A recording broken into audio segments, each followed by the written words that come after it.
Hello everyone, मैं ब्रजेश कुमार अपने YouTube channel GK by Brajesh पे आपका स्वागत करता हूं। दोस्तों, हम लोग यहां पर पढ़ेंगे कॉन्टिनेंटल ड्रिफ्ट थ्योरी, महाद्वीपीय विस्थापन सिद्धांत। क्योंकि इसको हम समझेंगे तो आगे चलकर जो प्लेट टेक्टोनिक्स वगैरह होता है, कॉन्टिनेंट कैसे बने, ओशन कैसे बने, बहुत सारी चीजें इसके बारे में हम जानेंगे। यूपीएससी हो, इसमें आपका मेन जो सिविल सर्विसेज का एग्जाम हो, एनडीए सीडीएस हो या स्टेट पीसीएस, इवन डिस्क्रिप्टिव लिखने वाले में भी क्वेश्चन आता है कि महाद्वीपीय विस्थापन सिद्धांत का मूल्यांकन कीजिए। वो हो सकता है 125 शब्द में आए, 200 शब्द में आए। बाकी जो वनडे एग्जाम दे रहे हैं सभी के लिए ये क्वेश्चन इंपॉर्टेंट है, क्योंकि पूछा जाता है कि इंडिया किसका पार्ट है, तो हम लोग इंडिया जनरली एशिया बताते हैं, पर वो एशिया में पहले नहीं था, वो गोंडवाना का था। तो समझते हैं कि ये अंगारा गोंडवाना क्या है। धरती पर एक ही कॉन्टिनेंट था, एक ही ओशन था, उसी चीज को लेकर हम लोग यहाँ पर डिस्कस करेंगे। तो काफी इंपॉर्टेंट होने वाला है, हालांकि सभी एग्जाम के लिए इंपॉर्टेंट है। तो देखिए, जो इसके प्रतिपादक हैं या इसको जो दिया था, एक मेट्रोलॉजिस्ट थे अल्फ्रेड वेगनर, उन्होंने इस सिद्धांत को दिया था। अल्फ्रेड वेगनर 1912 में दिया था।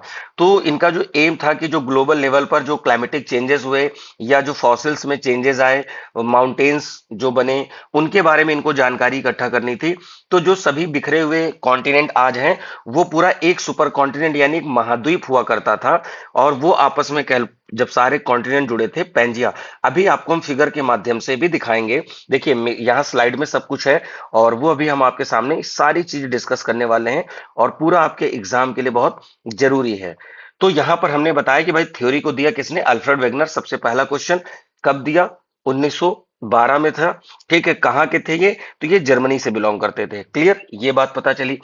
तो इन्होंने बताया अल्फ्रेड वेगनर ने कि कार्बोनीफेरस से लेकर प्रेजेंट टाइम तक की कुछ क्रियाएं संपन्न हुई, उसके स्टेप बाय स्टेप हम लोग यहाँ पर समझने की कोशिश करते हैं। पहला इन्होंने कहा कि भाई पैंजिया और पैंथलासा, तो कार्बोनीफेरस युग में सभी कॉन्टिनेंट आपस में जुड़े थे। तो देखिए यहां पर क्या है, सारे कॉन्टिनेंट जुड़े हैं। तो कॉन्टिनेंट को हमने कहा था पैंजिया कहा था, और इसके चारों ओर जो ब्लू कलर का है ये ओशन है, इसको हम क्या बोलते हैं, पैंथालासा बोलते हैं। क्या बोलेंगे, पैंथालासा। तो आपसे पूछा जाए कि जब सारे कॉन्टिनेंट जुड़े थे तो उसका क्या नाम था, पैंजिया। फिर कौन से ओशंस घुरा था, पैंथालासा। पैंजिया का वेट कम था या डेंसिटी कम थी, और वो पैंथालासा पर तैर रहा था। तो देखिए, जो आगे चलकर क्या होगा, इसके दो पार्ट टूटेंगे। इसको थोड़ा सा हम ऊपर करते हैं जिससे कि आपको एक फिगर में हम समझा सकें। देखिए, यहां पर क्या है कि जब ये आगे चलकर क्या हुआ कि जुरासिक टाइम पीरियड में दो बड़े पार्ट टूटे। तो नॉर्थ पार्ट को हमने कहा लॉरेंशिया, इसी को हम बोलते हैं अंगारा लैंड। क्या बोलेंगे, अंगारा लैंड बोलेंगे। और साउथ वाले पार्ट को क्या बोलेंगे, गोंडवाना लैंड। क्लियर। तो अंगारा से देखिए नॉर्थ अमेरिका, ठीक है, यूरोप, एशिया, ये सब बने। ठीक है, एशिया में लिखा है ना कि इंडियन पेनिनसुलर पार्ट को छोड़कर। फिर साउथ वाला पार्ट आता है गोंडवाना, जिसमें से south America, Africa, Madagascar, India, Australia, Antarctica जैसी चीजें बनी। और अंगारा और गोंडवाना के बीच में एक हल्का सा गहरा सागर था, बहुत गहरा नहीं, उथला कह सकते हो, या इंग्लिश में कहेंगे शैलो सी था। उसका नाम था टेथिस सी था। क्या नाम था, टेथिस सी था। उम्मीद है समझ में आया होगा। एक कॉन्टिनेंट पैंजिया, उसके चारों तरफ ओशन कौन सा था, पैंथालासा। आगे चलकर जुरासिक टाइम पीरियड में दो पार्ट हुए, एक का नाम अंगारा जिसको हम लॉरेंशिया बोलते हैं, दूसरे साउथ वाले पार्ट को गोंडवाना। ये क्वेश्चन बहुत पूछा जाता है कि अंगारा का कौन सा पार्ट था और गोंडवाना का कौन सा था। अब हम फिगर के माध्यम से यहां पर समझते हैं। पहले इसको हम मिटा देते जिससे कि आपको एक साथ हम समझा सकें। अभी और भी फिगर हैं जो आगे चलकर आपको समझने में आसानी होगी। ठीक है, तो देखिए पूरा एक कॉन्टिनेंट था पैंजिया, और इधर क्या है, पैंथालासा, जो कि ओशन है। आगे चलकर ये लॉरेंशिया और गोंडवाना दो पार्ट में टूटेंगे। अब अगर हम यहां से बीच में लाइन खींच दें, तो देखिए नॉर्थ अमेरिका, यूरोप और एशिया, यानी यूरोप भी इसी का पार्ट है और एशिया का पार्ट है, और इवन यहाँ पे ग्रीनलैंड जो है वो अंगारा का ही पार्ट था। जो गोंडवाना से बना उसमें से south America, Africa, India, Australia, ये मेडागास्कर आइलैंड है, इंडिया यहीं पर था, और अंटार्कटिका, ये चीजें बनी। आपसे एग्जाम में पूछा जाता, तब जाके कहीं पर प्रेजेंट में जो हमारा वर्ल्ड है जिसपे हम मैप पे जो ड्रॉ करते हैं, ये तैयार हुआ। तो ये इसके स्टेजेस हैं। तो लाइक क्या क्या क्वेश्चन बनेगा, किसने किया, अल्फ्रेड वेगनर, 1912। कहां से बिलोंग करते थे, जर्मनी से। तो इन्होंने बताया कि भाई जो आपका कार्बोनिफेरस टाइम पीरियड था, सब एक थे। जुरासिक टाइम पीरियड आया तो ये दो पार्ट में टूटा, और जिसमें से जो पार्ट टूटा आपको मैंने बताया अंगारा और गोंडवाना से क्या बना था।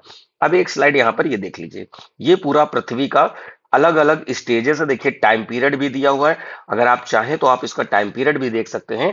क्लियर कि प्रेजेंट टाइम में हमारी पृथ्वी ऐसे दिखती है। और पृथ्वी देखिए यहाँ पर ज्वाइड शेप में है, पूरी सर्कुलर भी नहीं है। ज्वाइड मतलब भू आभ आकार बोलते हैं। पृथ्वी ऊपर नीचे से क्या है, फ्लैट है, बीच में यहाँ उभार है। तो इसको हमने और भी फिगर के माध्यम से यहाँ पर देखिए एक साथ किया है। अभी इसके एविडेंस समझेंगे। देखिए एक पेंजिया था, चारों ओर पैंथलासा था, लॉरेंशिया या अंगारा बना, और साउथ वाला गोंडवाना, बीच में टेथिस सी बना, अभी जैसा कि हमने बताया भी आपको। तो आगे चलकर देखिए ये सारे कॉन्टिनेंट कैसे कहाँ अलग हुए, ये वैगनर ने इसको प्रपोज किया, और ये पूरी थ्योरी निकल के आती है। फिर बात आती है कि भाई इसके आप वो बता दीजिए कि भाई इन्होंने कैसे बोला। तो इसके एविडेंस देखते हैं हम लोग, एविडेंस देखते हैं। एविडेंस में पहला था जिक्सा फिट। जिक्सा फिट मींस कि कॉन्टिनेंट्स कैन बी ज्वाइंड और फिट टुगेदर। सभी महाद्वीपों को जोड़ के देखेंगे तो सब जुड़ जाएंगे। कैसे इसको देखिए, जैसे ये साउथ अमेरिका है तो उसी को अफ्रीका कॉन्टिनेंट भी ऐसे है। ठीक, तो इसको जोड़ेंगे तो यहां पर साउथ अमेरिका जुड़ जाएगा। ऐसा कई जगहों पर सिमिलरिटी मिली, तो उन्होंने कहा कि साउथ अमेरिका का ईस्ट यानी ये ईस्ट हुआ, और अफ्रीका का वेस्ट ये वाला पोर्शन जो हो गया, इसमें साम्यता दिखती है, सिमिलरिटी दिखती है। अगर इनको आपस में जोड़ दिया जाए तो दोनों एक कह सकते हो कि पजल की तरह जुड़ जाएंगे। फिर कह रहे हैं कि एज ऑफ रॉक, ठीक है, तो सिमिलर एज ऑफ रॉक यानी सेम चट्टानों की आयु में समानता थी। ब्राजील में यानी यहां पर आपको जो चट्टानों की आयु है, और अफ्रीका के इस पोर्शन पे जो चट्टानों की आयु है, लगभग दोनों एक ही जैसी हैं। और कैसी थी, बेसाल्टिक थी, यानी कि मैग्मा से बनी हुई थी, बेसाल्टिक थी। ये हो गया, ये इनका दूसरा एविडेंस था। तीसरा था टिलाइट रॉक, यानी टिलाइट मतलब ग्लेशियल डिपॉजिट, बात हो रही है यहां पर क्या है, ग्लेशियल डिपॉजिट। तो हिमानी निक्षेप से बनने वाली अवसादी चट्टानें गोंडवाना के कई हिस्सों में पाई गई। भारत, अफ्रीका, यहाँ पर फॉकलैंड, यहाँ पर क्या नाम है, ऑस्ट्रेलिया, मेडागास्कर और अंटार्कटिका, सबका टाइम पीरियड एक ही है। यानी कि इंडिया में अगर आज सोचिए साउथ के पार्ट में अगर बर्फ जमने के प्रमाण मिल रहे तो मतलब क्या हुआ, इसका मतलब कहीं ये प्लेस और था और ये खिसक गया है। ऐसे समझिए कि आपके कमरे में आयरन रॉड है जिसपे रस्ट लगा हुआ है, जंग लगी हुई है, लेकिन आपके कमरे में मॉइस्चर नहीं है। तो इसका क्या मतलब निकला कि इस कहीं और रखी थी जहां नमी थी, मॉइस्चर लगा था, और आप उसको उठा के अपने कमरे में लिया, ऐसा समझिए। फिर फॉसिल्स का जो डिस्ट्रीब्यूशन था, तो इसमें था ग्लेस्पोटेरिस, और एक जीव जंतु थे मेजोसॉरस। तो ये रेंगने वाले थे, कह सकते हो कि रेप्टाइल थे। तो ये ब्राजील, अफ्रीका, इन जगहों पर मिले जो महासागर को पार नहीं कर पाए। पहले तो अलग हो गए, जब ये पोर्शन पे अलग हो गए तो ये पार करके अपनी जगह पर नहीं जा पाए। फिर है प्लेसर डिपॉजिट। घाना में गोल्ड मिल रहा है, और उनपे जो चट्टाने जहां पर ये गोल्ड मिल सकता था, वो अटलांटिक के पार यहां पर ब्राजील में देखने को मिली। ये इनका क्या था, एविडेंस था। अगर आप चाहो तो इसको आराम से नोट कर सकते हो, स्क्रीनशॉट ले सकते हो। इसको मैं रफ कर दे रहा हूं, जिससे आप स्क्रीनशॉट लाके इसके इंग्लिश में भी कन्वर्ट कर सकते हैं गूगल लेंस वगैरह से। बहुत सटीक, आपको कम शब्दों में इंफॉर्मेशन हम आपको दे रहे हैं, और वो आपके एग्जाम के लिए बहुत रेलेवेंट होने वाला है। अब देखिए सिद्धांत की थोड़ी सी आलोचना, और नीचे एविडेंस को मैं थोड़ा और दिखा दूंगा। अभी पहले थोड़ा सा समझ लेते हैं इसमें क्या क्या हुआ था। कि इन्होंने अतार्किक बल, अतार्किक का मतलब है कि इन्होंने जो बल बताए, फोर्स बताए, उसका मतलब उसका कोई कह सकते हो सही नहीं दिया, मतलब कोई लॉजिक नहीं था।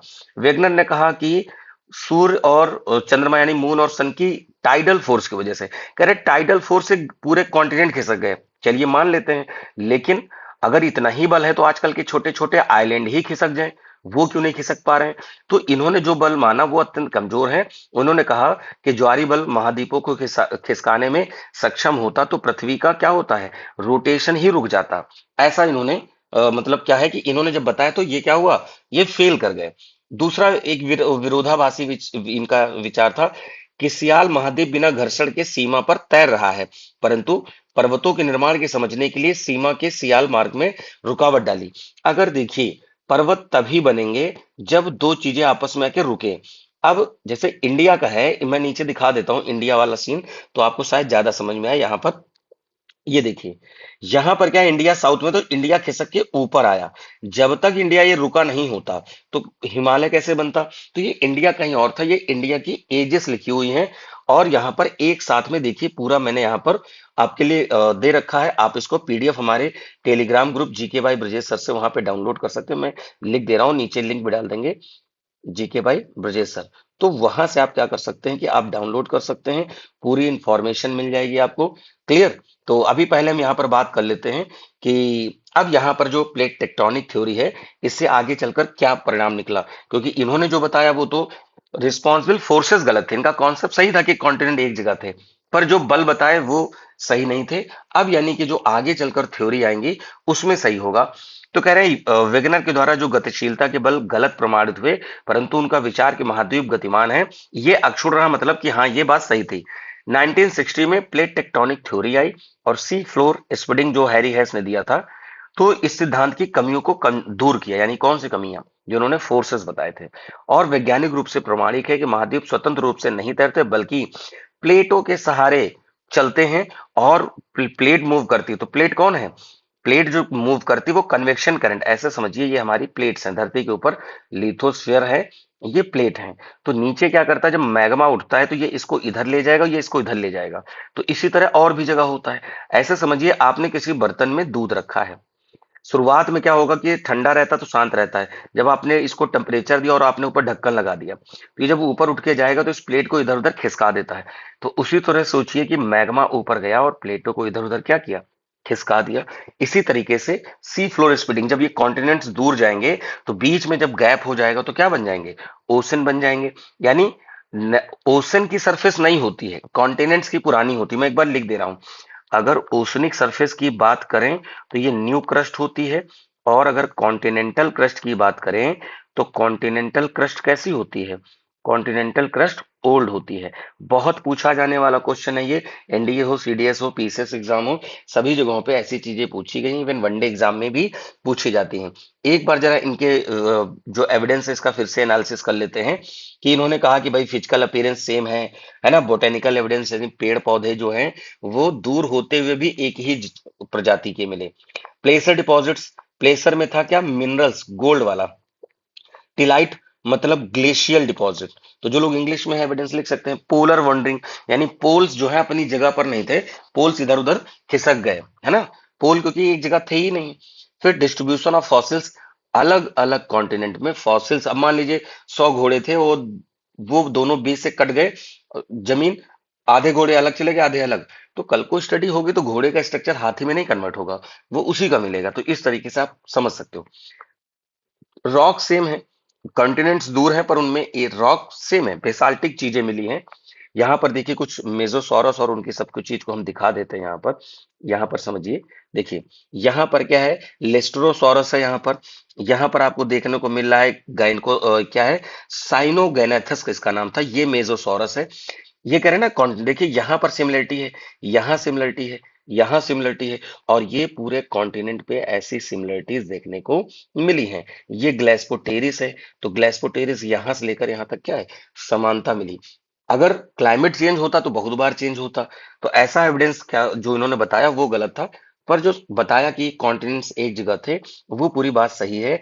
सभी देखिए यहाँ पर सबका टाइम पीरियड लिखा है, हेलियोसीन, प्लीस्टोसीन, क्वार्टरी, ये यहाँ पर है। शुरुआत यहाँ से होकर फिर नीचे करके यहाँ पर प्रेजेंट में आएंगे, उल्टा चलेगा। देखिए ऊपर से नीचे हमें जाना है, तो हेलियोसीन जो है जिसमें ह्यूमन लाइफ है, ठीक है, प्रेजेंट टाइम में ह्यूमन लाइफ है। क्लियर है कि नहीं। तो जो बेसिक इंफॉर्मेशन आपको दे रहे हैं बहुत सटीक है। बाकी जो लोग क्वेश्चन लिखते होंगे मेंस का, अल्फ्रेड वेगनर के महाद्वीपीय विस्थापन सिद्धांत प्लेग विवर्तनिक सिद्धांत का आधार स्तंभ है, कथन का आलोचनात्मक मूल्यांकन कीजिए। अब देखिए 250 शब्द में 15 अंक का लिखने का आया है।